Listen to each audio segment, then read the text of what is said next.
안녕하세요. 저는 이영종이라고 합니다. 한국국가전략연구원에서 북한연구센터장을 맡고 있고요. 본래는 한 30년 정도 중앙일보와 뉴스핌 여러 매체에서 북한 전문 기자로 활동을 해왔습니다. 여러분 만나 뵙게 돼서 반갑고요. 북한과 관련한 새로운 정보로 소통하도록 하겠습니다. 네, 현재로서는 유력합니다. 1순위고요. 바로 이제 김정은의 나이가 올해 40살, 1984년생이니까 41겠네요.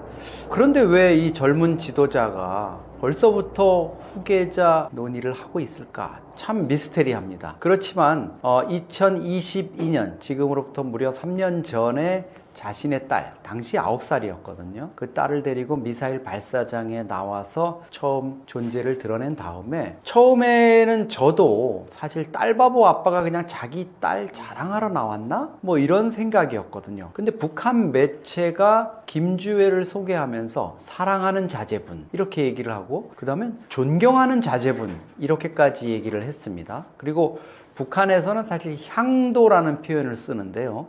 여러 사람을 이렇게 하나의 지도자가 이렇게 이끌어가는 이런 의미로, 향도성, 별이죠. 이런 의미로 얘기를 하는데, 이 향도라는 표현을 김주애한테까지 쓰기 시작했습니다. 그 즈음해서 국가정보원이 국회 정보위에 아무래도 김주애가 김정은의 후계자가 될 것 같다 이렇게 얘기를 했고요. 지난해 말에는 김주애 말고 다른 김정은의 아이들도 후계 수업을 받고 있다. 그래서 뭐 다른 가능성도 다소 배제할 수는 없지만 여전히 김주애가 후계 1순위, 0순위인 것만은 틀림없어 보입니다.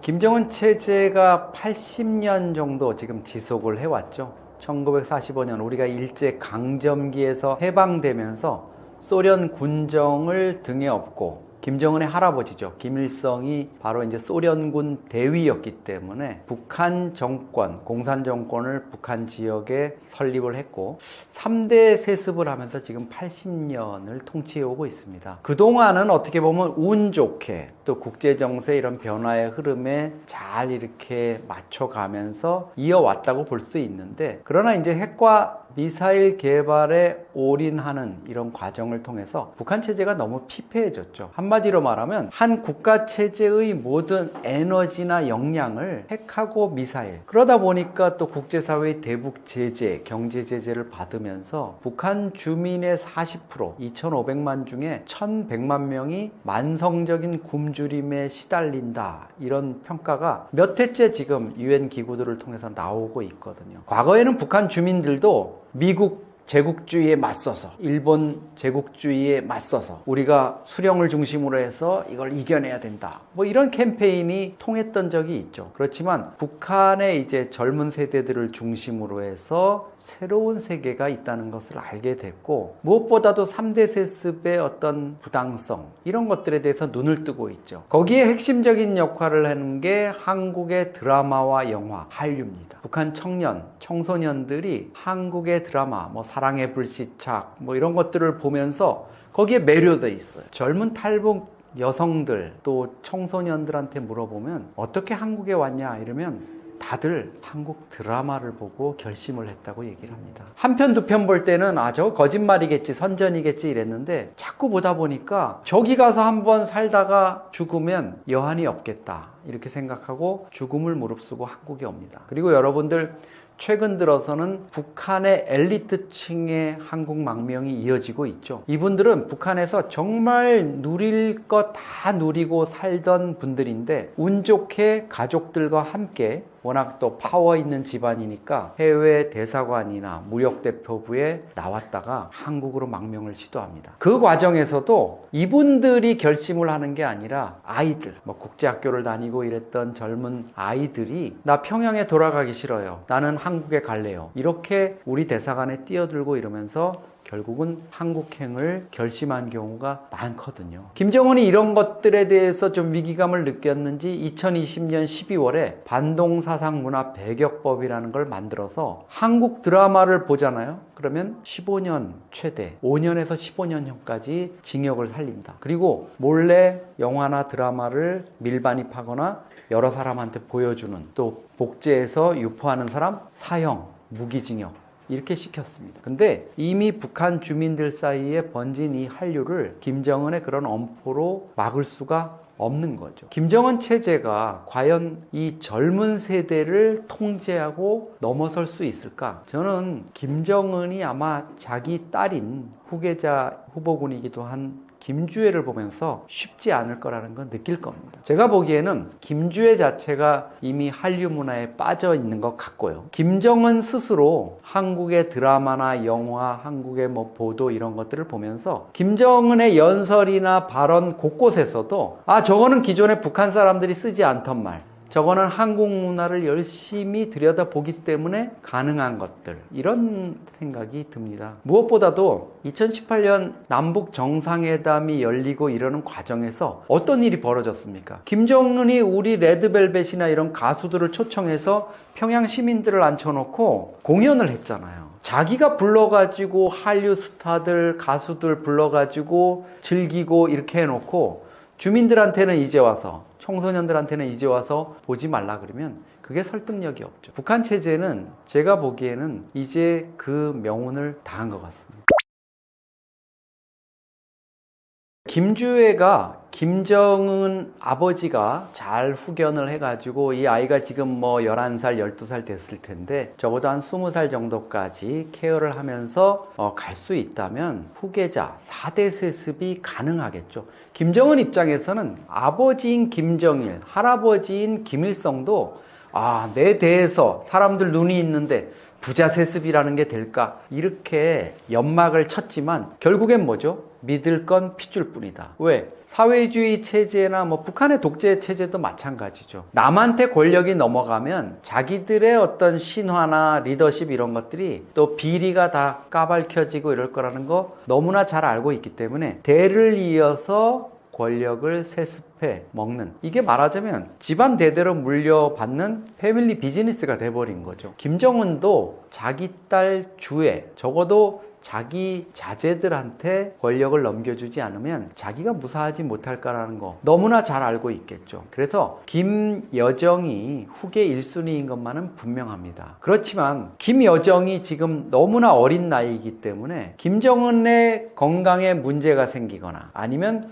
어떤 유고 상황이 생길 경우에 김여정의 움직임, 여동생인 김여정의 움직임이 변수가 될 수 있습니다. 사실 북한은 얼마 전에 노동당 총비서를 겸하고 있는 김정은 국무위원장, 노동당 강령을 고쳤습니다. 그래서 총비서 밑에 제1비서라는 자리를 만들었어요. 근데 그 자리에 누가 앉았는지는 아무도 모릅니다. 근데 저희 북한 전문가들이 추정컨대는 저 자리에는 김정은이 어떤 유고가 생길 경우에 권력을 넘겨받는 넘버 2가 앉아 있을 거다. 김여정입니다. 그렇게 이제 유력하게 추정을 하는데, 만약에 오빠 권력에 문제가 생겨서 김여정이 권력의 관리자로서 또는 권력을 넘겨받게 된다면, 글쎄요, 그거를 자기가 정말 어니스트하게 잘 관리해서 주애, 조카 주애, 너가 오빠의 후계자였지? 그래, 그럼 너한테 가는 게 당연하지. 이렇게 넘겨줄까요? 저는 권력의 속성으로 볼 때 절대 그러기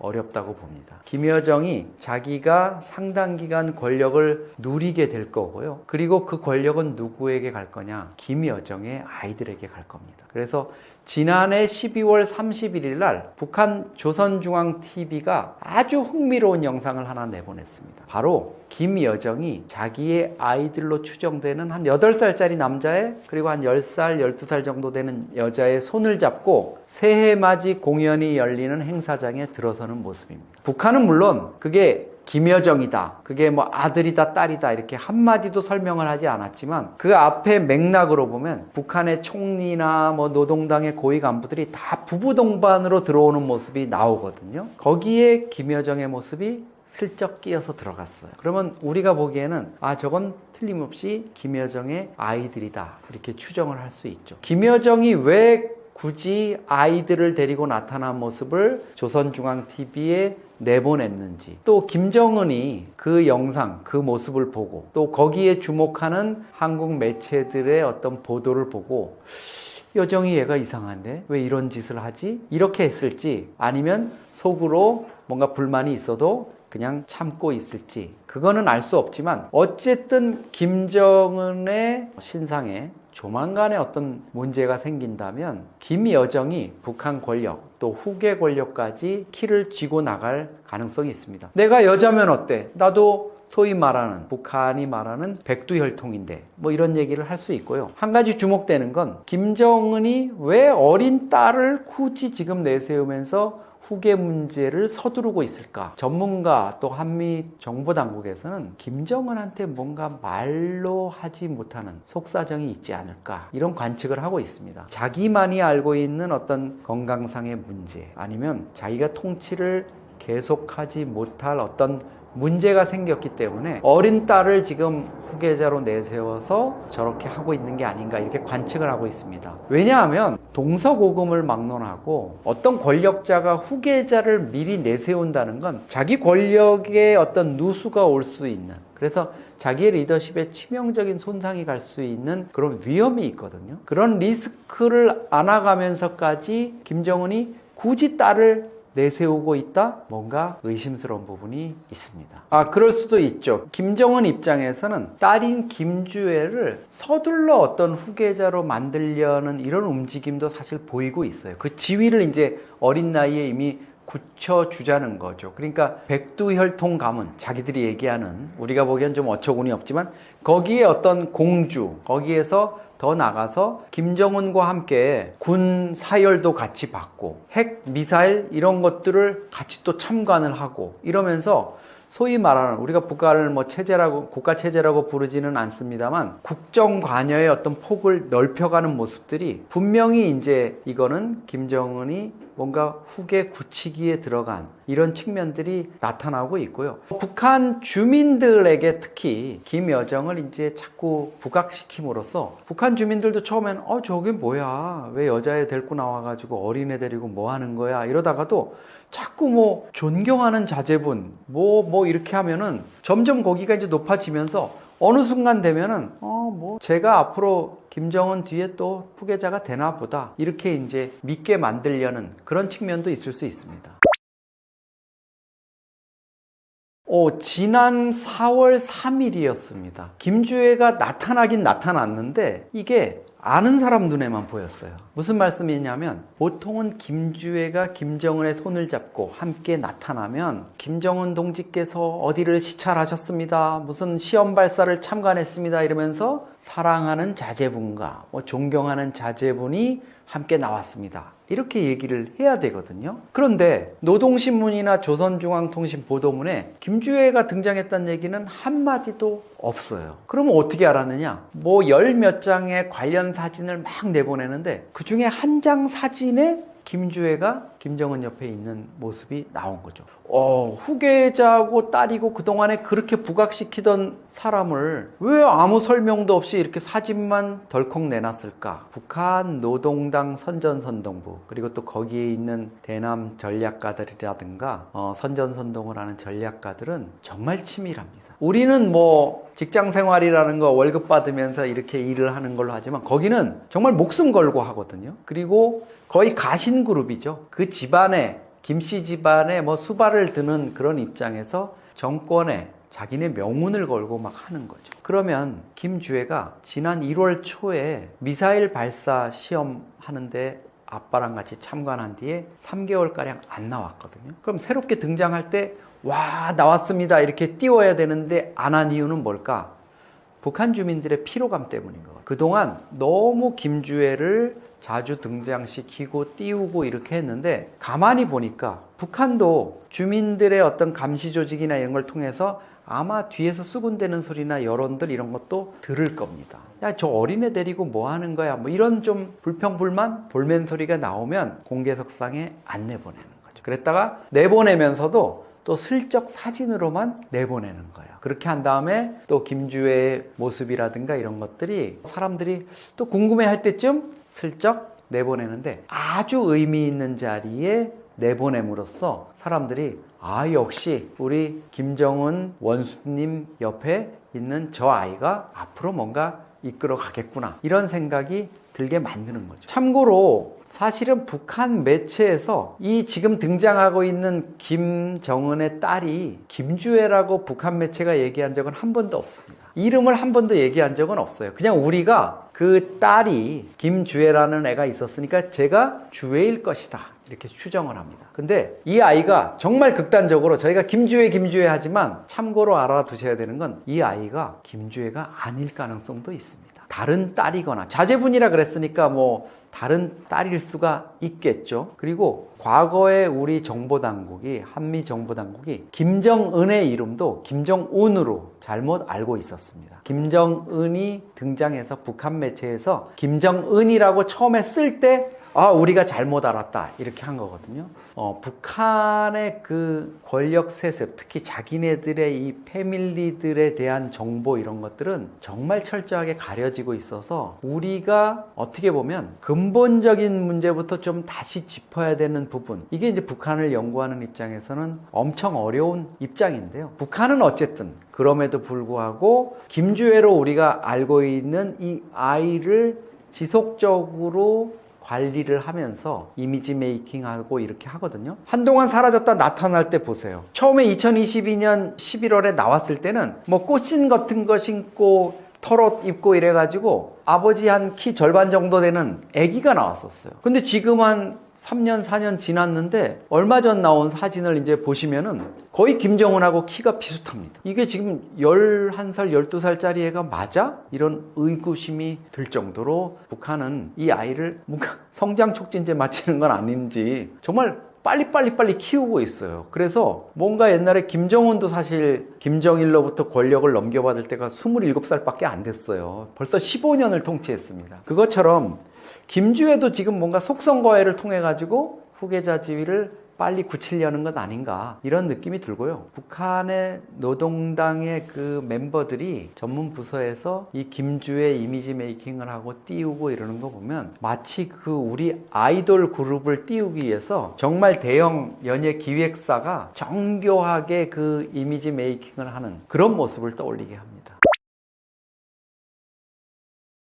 김정은이 죽을 위기. 나 이제 다 죽게 생겼다. 북한도 망하게 생겼다. 조선민주주의인민공화국 간판도 이제 띄고 이런 상황이 되겠다 하면은 김정은이 과연 마지막에 핵 버튼을 누르고 남북한 다 죽자 이렇게 갈 수 있을까요? 저는 그건 어렵다고 봅니다. 김정은 입장에서 지금 핵무기를 우리가 보면은 핵 공포스럽죠. 그리고 거기에 대해서 우리가 철저히 안보적으로 대비를 해야 되지만 김정은 입장에서 핵을 놓고 곰곰이 생각해 보면 그런 생각할 거예요. 아니 아버지 할아버지는 이게 뭐라고 이거 가지려고 그렇게 쫄쫄 굶으면서 나라를 이 꼴로 만들어 가지고 나를 이렇게 골치 아프게 만들고 국제적으로 비난 사게 하고 저 남한의 뭐 유튜버들이 나와가지고 막 나를 이상한 사람으로 만들고 이렇게 만들지? 김정은도 밤에 자기가 잠자면 애들 잠들고 이러면 뭐 하겠어요? 네이버에 자기 이름 쳐볼 것 같아요. 오늘 또 이영종 센터장은 나를 또 이렇게 뭐 나쁜 놈으로 만들었구나. 이자를 어떻게 제거해야 되는데 뭐 이런 생각할 겁니다. 90살 젊은 청년이에요. 41살. 우리로 말하면 MZ세대 끝에 걸쳐있는 이런데 엄청난 지금 자기 몸무게만큼의 하중을 받고 있겠죠. 저는 핵 버튼을 뭐 마지막에 누르고 죽는다 이랬으면 아니 히틀러도 그럼 마지막에 왜 권총으로 자살했겠어요? 세상 다 그냥 다 엉망으로 만들어 놓고 이러죠. 그게 쉽지는 않은 것 같습니다. 그래서 뭐 김정은 체제가 무너지는 순간 북한이 어떤 뭐 호전적인 모습을 보인다 이런 거보다는 김정은 정권의 어떤 최후 이런 부분에 대해서 김정은 스스로 엄청난 공포를 갖고 있을 거라고 봐요. 그러니까 작년에도 10월에 우리가 국군의 날에 현무5라는 미사일을 공개했습니다. 미사일 무게가 8톤이에요. 그리고 음속에 한 10배 정도로 내리꽂히는데 여러분 생각해 보세요. 그게 폭탄이 아니더라도 미사일이 아니더라도 8톤짜리가 음속의 10배로 아마 어디 공터에 떨어진다면 그 주변이 들썩들썩 할 겁니다. 근데 이게 최대 지하 100m까지 파고들어서 강화 콘크리트로 되어 있는 벙커를 엉망으로 만든다. 놀랄 노자겠죠. 그래서 김정은, 김여정이 작년에 우리가 그걸 공개하니까 막 난리를 쳤는데 바로 그 얼마 안 돼서 이스라엘이 하마스 지도자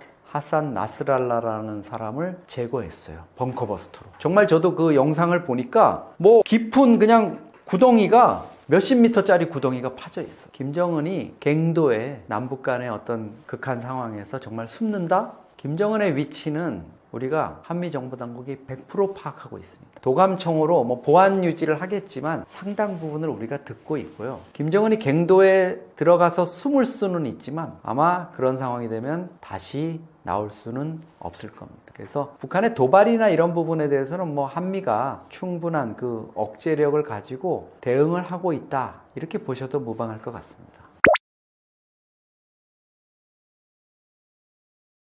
4월 4일 날 김정은이 아주 주목되는 행동을 했습니다. 우리는 사실 대통령 탄핵 결정이 있던 날이라서 좀 어수선했는데 김정은은 북한군 특수부대를 찾았어요. 그래서 김정은이 뭐 직접 총을 잡고 사격도 해보고 또 북한이 뭐 관역에 정중앙을 총이 뚫고 나간 이걸 김정은이 막 가르치는 이런 모습도 보였어요. 사격하는 장면 다음에 아마 연출된 거겠죠. 김정은이 백발백중의 명사수다. 뭐 위대한 장군 이런 컨셉이었을 겁니다.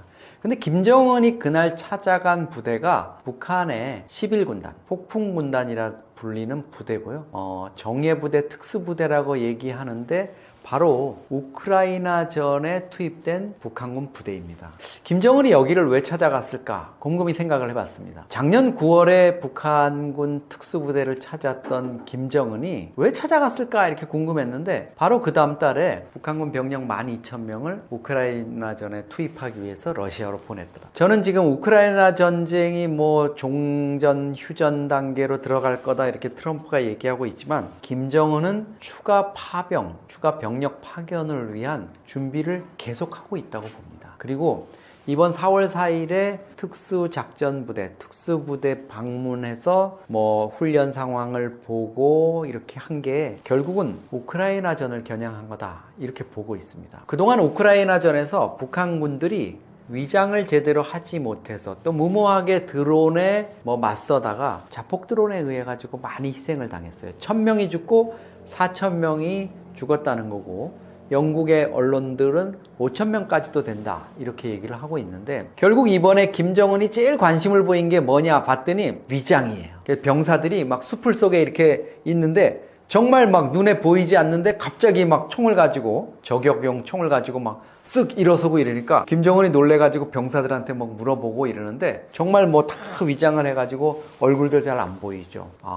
북한군 병사들한테 아마도 야 이제 이거 위장하고 가면은 우크라이나 드론으로부터 좀 피할 수도 있고 이러기 위해서 너희들 지금 이렇게 하고 있는 거야 이런 메시지를 주려고 했을 수 있죠. 근데 제가 군사 전문가들한테도 물어봤더니 전부 다 쇼다. 위장복으로 입는다고 드론을 피할 수 있느냐? 그거는 아니라는 거죠. 저도 사실 우크라이나전 그 영상, 드론 영상을 많이 보는데요. 1인칭 시점 드론이니까 뭐 드론에 달린 카메라로 정말 안타깝지만 죽기 마지막 순간까지 그 모습까지도 다 찍히잖아요. 근데 보면은 그 자폭 드론들이 뭐 카메라로 이렇게 눈에 띄는 대로 찾아가는 것만 하는 게 아닙니다. 사실은 그거보다 더 큰 대형 드론이 떠서 거기에는 열 감지 장비까지 다 있어서 사람이 이 숲에 숨어 있어도 야간에도 다 훤히 보입니다. 그러면 이제 이렇게 드론 운용병들한테 얘기하면 거기를 찾아가서 자폭 드론들이 가가지고 공격을 하는 이런 거지 뭐 슬쩍 이렇게 위장을 해서 숲속에 숨는다 이런다고 피할 수 있는 게 아니라는 게 이제 군사 전문가들의 지적이죠. 또 한 가지 제가 주목해서 봤던 거는 병사들의 표정입니다. 김정은이 나타나서 자기네 훈련을 직접 봐준다 이러면 북한은 어렸을 때부터 세뇌를 받았기 때문에 그게 엄청난 영광이에요. 막 열광을 하죠. 광란의 그 현장이 됩니다. 그리고 김정은이가 뭐 농담하고 이러면 뭐 웃고 뭐 난리가 나죠. 근데 이번 영상 사진 자세히 보십시오. 김정은과 북한군 수행 간부들만 연신 웃고 있고 병사들의 표정은 어둡습니다. 왜 병사들이 김정은의 우스개나 이런 게 맞장구를 치지 못했을까요? 저는 작년 가을과 달리 이제 북한군 이 부대 병사들이 알고 있다고 생각합니다. 자기네들이 조만간에 우크라이나 전쟁으로 끌려갈 거라는 거, 그리고 드론의 먹잇감이 될 수밖에 없다는 걸 알고 있는 것 같아요. 소문으로 들었던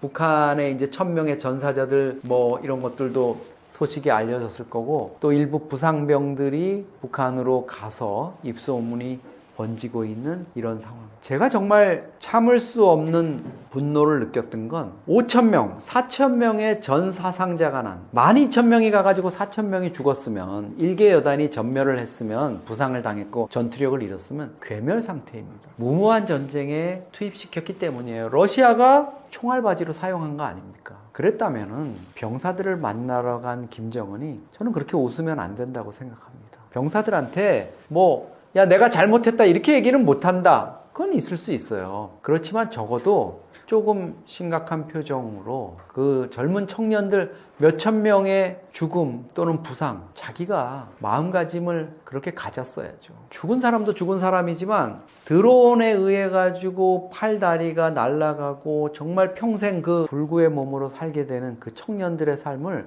조금이라도 김정은이가 생각했다면, 자기 딸은 그렇게 애지중지 아끼면서 남의 자식 그렇게 해도 되는지 묻고 싶습니다.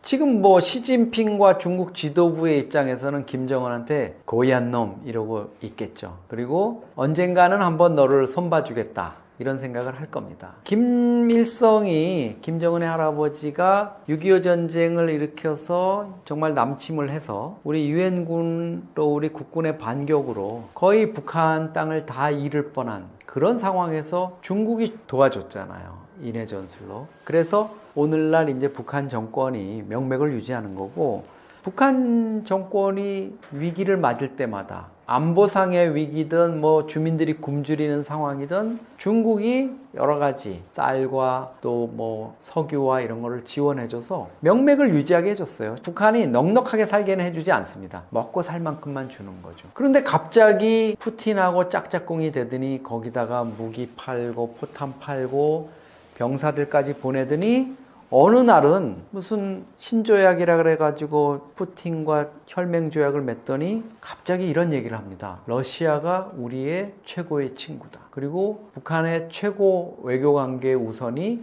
러시아다. 이런 쪽으로 김정은과 그 밑에 있는 최선희 외무상이 얘기를 하기 시작했죠. 중국 지도부가 보면 기가 찰 노릇입니다. 제가 왜 저러지? 미쳤나? 이런 생각할 겁니다. 근데 중국의 특징을 여러분 아시지 않습니까? 그 앞에서 뭐라고 이렇게 파르르 끓지는 않지만 결국은 언젠가는, 아마도 우크라이나 전이 여러 가지 우여곡절을 겪겠지만 종전이 된다면 푸틴의 마음은 서서히 식어갈 겁니다. 일부러 북한을 건드리거나 자극하거나 악화시키진 않겠죠. 그렇지만 효용이 우크라이나 전쟁을 할 때만큼은 아닐 겁니다. 그렇다면 북한은 결국 중국으로 돌아갈 수밖에 없죠. 사실 여러분, 북러밀착 이렇게 얘기하고 김정은이 푸틴과의 관계를 막 부각시키니까 또 무기 팔고 하니까 대단한 뭐가 있는 것처럼 생각하실 텐데, 북한의 대외 교역 중에 러시아가 차지하는 비중은 1%도 안 됩니다. 아무런 의미가 없다는 거죠. 그런데 중국 80%는 기본으로 넘고요. 코로나 이때는 95%, 특히 북중 접경 지역을 통한 어떤 밀무역, 밀교역, 그게 곡물이든 뭐든 시장으로 흘러 들어와서 유통되는 게 북한 경제에 어떻게 보면 산소호흡기 역할을 해온 거예요. 그런데 김정은이 이렇게 했다? 만만치 않을 겁니다. 특히 지금 트럼프가 관세 정책이나 이런 여러 가지를 통해 가지고 중국을 지금 때리고 있는 이 상황에서 북한이 중국의 상황 이거 볼 생각은 안 하고 트럼프하고 가까운 푸틴 편에 딱 붙어가지고 아마 조만간에 또 푸틴이 주선을 하든 아니면 다이렉트로 하든 김정은과 트럼프가 만나가지고 짝짝꿍 하면서 한반도 핵이 어쩌고 또 평양에다가 트럼프 월드타워를 짓네, 연락사무소를 워싱턴 뉴욕에 만드네, 이런 식의 얘기가 나오면 중국 입장에서는 정말 불쾌한 감정을 가질 겁니다. 중국은 북한을 자기들이 그동안 관리해오고 후견해온 이런 체제라고 보고 있어요. 그렇기 때문에 북한이 그 영향력에서 특히 어떤 경제 교역이나 시장 이런 것들을 벗어나서 북한이 독자적으로 산다는 거는 아마 상상을 못할 겁니다. 이제 김정은이 베이징으로 호출 받아가지고 호되게 한번 군기를 잡히는 그런 시간이 다가오고 있습니다.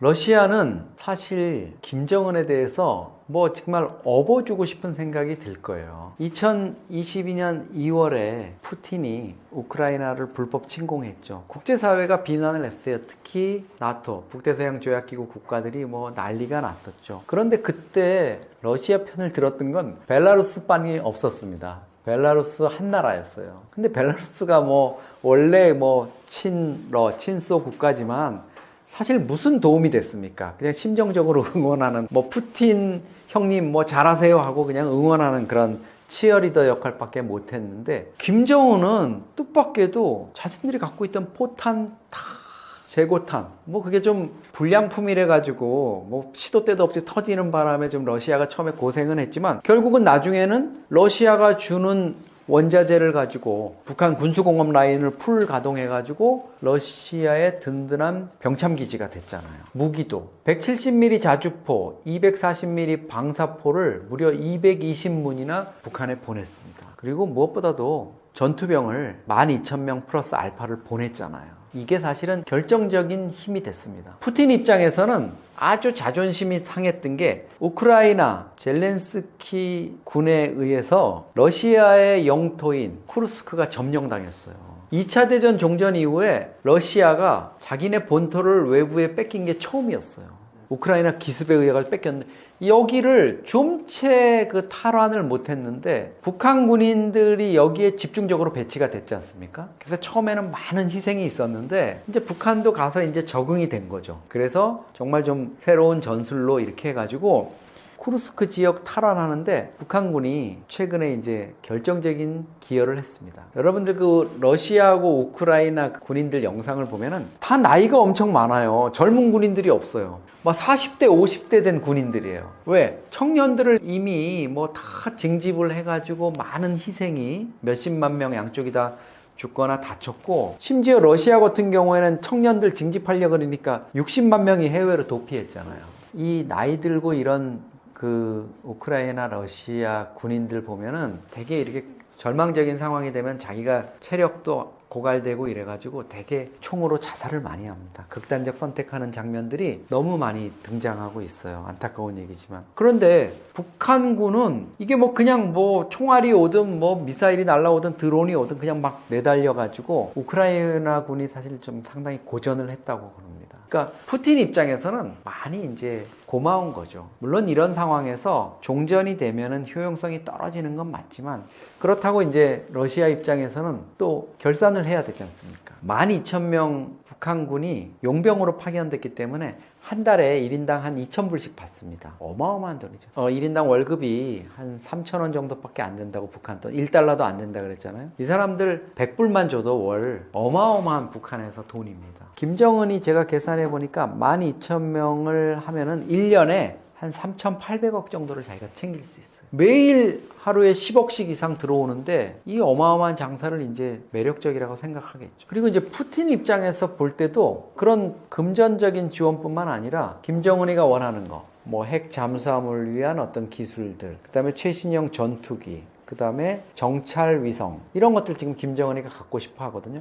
핵하고 미사일이 있는데 군사 정찰 위성까지 있으면 자기가 좀 한국의 그 움직임, 또 저기 멀리 남해 쪽 뭐 부산항에 미군 들락거리는 거, 이런 것들까지도 다 좀 보고 싶다는 이런 건데, 사실은 2023년 9월에 북러 정상회담이 열렸을 때 푸틴이 정찰위성 기술을 줬습니다. 그래서 그 이전까지 북한이 계속 실패하던 걸 9월에 줘가지고 11월에 성공을 했잖아요. 근데 작년 초에 김정은이가 거기에 이제 탄력을 받아서 내가 올해는 정찰위성 3개 쏘겠다 이랬는데 하나도 못 쐈습니다, 작년에. 망신을 당한 거죠. 왜? 푸틴이 안 줬어요. 제가 보기에는 푸틴 입장에서 국제사회로부터 비난받을, 그러니까 ICBM 기술, 이게 ICBM을 북한이 쏘기는 지금 쏘는데 대기권 밖으로 나갔다가 어마어마한 열과 압력을 견뎌내면서 다시 재진입해가지고 워싱턴이든 뭐 어디든 꽂힐 수 있는 이 기술이 있어야 되는데 그 기술이 없었는데, 이 정찰위성 기술을 주게 되면 그게 이제 완성도가 높아지게 되고 비난을 할 수 있으니까 더 안 주기로 한 것 같아요. 그 대신 뭘 줬느냐? 공중조기경보 통제기를 하나 줬습니다. 지난 3월 25일, 26일 김정은이가 이거를 좀 둘러보는 장면이 나왔어요. 그러니까 일류신 76이라는 러시아 대형 수송기에 도명 안테나라든가 이런 걸 달아서 하늘의 지휘소, 공중에 떠서도 다 한반도의 어떤 군사적 움직임을 정찰할 수도 있고, 그 다음에 자기네 전투기나 지상의 어떤 전력들에게 지휘까지 통신을 할 수 있는 이런 조기 경보기를 이제 준 겁니다. 물론 러시아도 이 A-50이라 그러는 이 같은 기종의 공중 조기 경보 통제기를 28대 갖고 있는데, 이게 지금 우크라이나 전 때문에 바쁘니까 이거를 줄 수는 없어요. 그것도 몇 대 떨어지고 이래가지고. 그러니까 아마 제가 보기에는 기존에 북한이 그 일류신 76 수송기를 3대 갖고 있었고, 그 시스템만을 거기다가 장착할 수 있게 준 것 같습니다. 왜냐하면 작년 10월에 평양 순안공항에서 북한 일류신 76기를 장막을 세워놓고 개조 작업을 하는 그게 있었거든요. 그게 이제 완성된 겁니다. 그러면 푸틴 입장에서는 야, 정찰 위성 그런 거, 야, 그거 나도 주면 욕먹어. 그러니까 이거 공중조기 경보 통제기 이거 시스템 줄 테니까, 야, 이거 가지고 뜨면은 다 보이고, 그러니까 이걸로 정찰 위성 대신에 이걸로 해봐. 이러니까 김정은이가 이게 26, 27일날 이제 신나가지고 가가지고 그걸 본 거예요. 근데 기종은 조금 낡았고, 우리 거에 비해서 좀 많이 성능이, 우리도 이제 공중조기경보 통제기 AWACS 있는데 많이 떨어집니다. 그래서 뭐 일부 군사 전문가들은 저거 뭐 김정은이가 하늘에다가 공중에다가 오락실 차렸다, 전자오락실 차렸다, 이렇게까지도 얘기를 했는데, 어쨌든 푸틴은 그런 방식을 통해 가지고 김정은이 원하는 바에 100% 일치되지는 않지만 자기가 이제 그동안에 북러 간의 어떤 거래를 해왔던 거에 대한 결산을 지금 하고 있는 것 같고요. 상당 기간 뭐 김정은과 푸틴의 관계는 이어질 수밖에 없지 않나 이렇게 생각을 합니다. 공중조기 경보 통제기 사진이랑 김정은이 이렇게 보는 거 이렇게 보면, 특히 이제 우리 공중조기 경보 통제기는 보면은 쫙 우리 여객기 737 여객기 같은 거거든요. 거기 쫙 앉아가지고 뭔가 이렇게 세련된 이런 분위기인데, 북한은 정말 그 있어요. 오락실 같은 느낌이 있어요. 옛날에 옛날 세대 그 갤러그 전자오락 하듯이 그런 느낌이 있어요. 보여주시면 아마 극명하게 비교가 될 겁니다. 4월 3일 날 김정은이 평양의 뉴타운 형태의 화성지구라는 데를 방문했어요. 이게 김정은이 2021년부터 매년 평양에 만세대 살림집, 그러니까 아파트를 짓겠다 이래가지고 이제 그거가 거의 완공이 돼가지고 뭐 그날 버스 터미널도 가보고 뭐 여러 가지 갔는데, 그거 중에 하나 이제 화제가 됐던 게 전자 오락실, 뭐 전자 게임 시설이라 그러는데 이게 한 300석 정도 된대요, 규모가. 거기 이제 어떻게 보면 뭐 부대 시설로 이렇게 만들었는데, 거기 또 딸 김주혜까지도 데리고 갔잖아요. 그러니까 기본적으로는 미래 세대 청년들을 위해서 내가 이렇게 신경 쓰고, 야, 이런 시설까지 만들어 놨어 이러면서 했는데, 재미있는 거는 이 의자나 테이블이 보통 고급이 아니에요. 우리 좀 프리미엄급 PC방? 거기 가면 있는 거? 의자도 좀 좋은 게임 의자가 없고, 테이블도 이렇게 허접하지 않고 나름대로 이렇게 좀 괜찮은 거고, 뭐 조명이나 이런 것도 아주 최신식으로 잘 해놨습니다. 근데 제가 한 가지 좀 웃기다고 생각한 게, 이게 이제 완공이 얼마 안 남았는데 정작 컴퓨터가 한 대도 없더라고요. 아마도 이게 컴퓨터 도입에 좀 문제를 겪고 있는 게 아닌가 이런 생각이 들어요. 그러니까 게임을 할 수 있을 정도의 그런 고사양 이런 거를 한 300대 이상 마련해야 되니까, 이게 뭐 꼭 여기만의 현상은 아닌데, 평양 종합병원이라는 것도 지어가지고 이제 뭐 곧 완공한다 그러는데, 수술실이 뭐 10개 있고 어마어마하게 광고해가지고 김정은이가 거기 돌아보는 사진이 나왔는데 안에 의료 장비가 하나도 없어요. 그러니까 말하자면 하드웨어는 다 해놨는데 그 안에 소프트웨어를 못 차린 거예요. 물론 뭐 PC 자체가 하드웨어지만 쉽게 말하면 건물은 지었는데 그 안에 뭔가 아기자기한 이런 거를 못 만들고 있는 거죠. 그러니까 김정은도 마음은 급한 거예요. 내가 이거 뭐 군사훈련 뭐 참관하고 이런 거 핵개발하고 이런 것만 하는 게 아니라 인민들의 삶을 위해 가지고 내가 이렇게 애쓰고 있는데, 김정은이 방문한 것도 보세요. 밤에 방문했는데 일부러 거기 시계가 보이게 이렇게 사진 찍었잖아요. 밤 10시 넘은 시간. 그러면 주민들은 뭐죠? 자동적으로 우리 장군님이 우리 인민들의 삶을 위해서 밤늦은 시간 휴식도 갖지 못하고 저렇게 사랑하는 자제분과 함께 돌아봤구나, 뭐 이렇게 되는 거죠. 또 우리 아이들 부모들이 뭐 그걸 좋아할지는 모르겠지만 PC방까지 저렇게 만들어주고 뭐 이렇게 하는 거죠. 그런데 뭔가 이게 언밸런스인 거예요. 그리고 평양에 지금 소수 2,500만 중에 평양에 한 300만이 산다 그러는데 그 300만 중에도 아주 극소수만이 그런 거를 누리고 있는 거죠. 탈북민들 이런 분들한테 물어보세요. 낮에 PC방 가가지고 앉아있고 거기서 그럴 겨를이 있는 사람이 얼마나 되겠냐 이렇게들 얘기를 합니다. 사실 우리가 이제 북한의 뭐 내밀한 부분을 볼 수가 없으니까 부득이하게 이렇게 관영 선전 매체에서 나오는 영상들을 통해서 이제 여러분들에게 설명을 드리고 있지만 그마저도 이런 허점이 곳곳에서 이렇게 드러나고 있다 이렇게 볼 수 있습니다.